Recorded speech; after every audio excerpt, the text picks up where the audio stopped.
বিশেষ বাচ্চাদের যেমন লালা পড়ে, হঠাৎ করে বাথরুম করে দেয়, সব বাচ্চাদের অ্যাবিলিটি থাকে না আপনার প্যাম্পার্স বা ডায়াপার ব্যবহার করার। তো হয়তো থেরাপি দিচ্ছি, তখনই হিসু করে দিল বা পটি করে দিল, তো ওইটা সাথে সাথে মোছার বা পরিষ্কার করার সেরকম সুযোগটা কম এখানে। চলতি বছরের 10 জানুয়ারি যাত্রা শুরু করে গোপালগঞ্জের শেখ সায়রা খাতুন মেডিকেল কলেজ হাসপাতাল। সবকিছু প্রস্তুত থাকলেও জনবল সংকটের কারণে শুধু মেডিসিন, শিশু ও গাইনি বিভাগের চিকিৎসা সেবা দেওয়া হচ্ছে। বন্ধ রয়েছে 11টি বিভাগের কার্যক্রম। এখনো পর্যন্ত জনবল পদায়ন না দেয়ায় সৃষ্টি হয়েছে সংকট। হাসপাতালটিতে 77টি চিকিৎসক পদের বিপরীতে 43 জন, 171টি সিনিয়র স্টাফ নার্স পদের বিপরীতে 55 জন, নার্সিং সুপারভাইজার 8টি পদের বিপরীতে কর্মরত মাত্র 2 জন। এছাড়া অ্যানেস্থেসিওলজিস্ট ও প্যাথোলজিস্টের পদও রয়েছে শূন্য।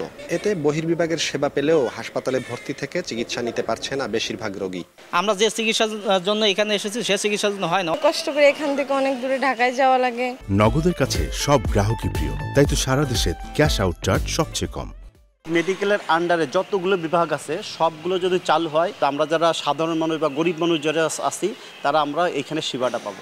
সেবা দিতে প্রস্তুত চিকিৎসকরা, তবে নেই তাদের সহযোগিতা করার কেউ। নার্স, ক্লিনার এবং ওয়ার্ড বয় এবং আনুষঙ্গিক কিছু জিনিস ফুলভাবে পেলে আমরা পুরোদমে প্রসূতি যে সেবাটা আমরা পুরোভাবে চালু করতে পারবো। তবে শিগগিরই বাকি বিভাগগুলো চালুর বিষয়টি প্রক্রিয়াধীন রয়েছে বলে জানান হাসপাতাল কর্তৃপক্ষ। যদি আমি 10 জন নার্স পাই, তাহলে আমরা গাইনির যে বাকি অংশ সেটা আমরা চালু করে দিতে পারবো।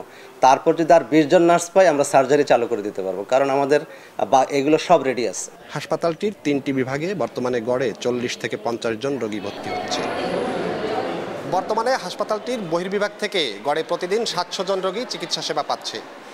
সবকটি বিভাগ চালু হলে সেবা নিতে পারবে প্রায় 2000 রোগী। হাসপাতাল কর্তৃপক্ষ বলছে, সকল বিভাগ চালু হওয়ার পর উন্নত চিকিৎসার জন্য রোগীদের রাজধানী ঢাকায় চিকিৎসা নিতে যাওয়ার হার অনেকটাই কমে যাবে। জয়ন্ত শিরালী, সময় সংবাদ, গোপালগঞ্জ।